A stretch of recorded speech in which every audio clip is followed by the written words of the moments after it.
एकीकडे होर्मुझमधली नाकेबंदी कायम राहील असं डोनाल्ड ट्रम्प म्हणतायत। दुसरीकडे होर्मुझमध्ये इराणच्या 6 युद्धनौका उद्ध्वस्त केल्याचा दावाही त्यांनी केलाय। इराणनं मात्र हे वृत्त फेटाळून लावलंय। दरम्यान युद्धबंदीच्या घोषणेनंतर होर्मुझमध्ये नेमकं काय घडतंय पाहूयात या स्पेशल रिपोर्टमधून। इराण अमेरिका युद्ध पुन्हा पेटणार? इराणला मिटवण्याचा ट्रम्पचा निर्धार।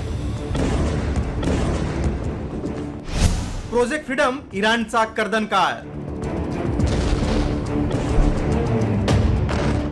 आखाती युद्ध गेल्या काही दिवसांपासून शांत झालेलं असताना युद्धखोर भूमिका घेतलेला ट्रम्प यांनी पुन्हा एकदा जगावर संकट निर्माण करण्याची भूमिका घेतल्याचं दिसतंय। वारंवार भूमिका बदलणाऱ्या ट्रम्प यांनी आता थेट इराणला नकाशावरून मिटून टाकू अशी धमकी दिली। एवढंच नव्हे तर होर्मुझमध्ये असलेल्या इराणच्या 6 युद्धनौकाही अमेरिकेनं उडवून दिल्या। मात्र IRGCनं हा दावा फेटाळलाय। होर्मुझमध्ये अडकलेल्या जहाजांना सुरक्षा पुरवण्याचं काम अमेरिकन नौदल करतंय। त्यांना टार्गेट केलं तर आम्ही प्रोजेक्ट फ्रीडम आणखी तीव्र करू असा इशारा ट्रम्प यांनी दिलाय।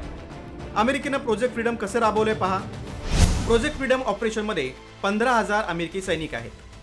अमेरिका नौदलाची विनाशिका 100हून अधिक लढाऊ विमानं आणि पाणबुड्यांचा समावेश आहे। इतकंच नव्हे तर अमेरिकी कमांडर्सकडे होर्मुझमधील व्यापारी जहाजांचं संरक्षण करण्यासाठी आवश्यक असलेले सर्व अधिकार आहेत। खरं तर या ऑपरेशनचा उद्देश इराणी भूसुरुंगांचा मार्ग मोकळा करणे हा आहे।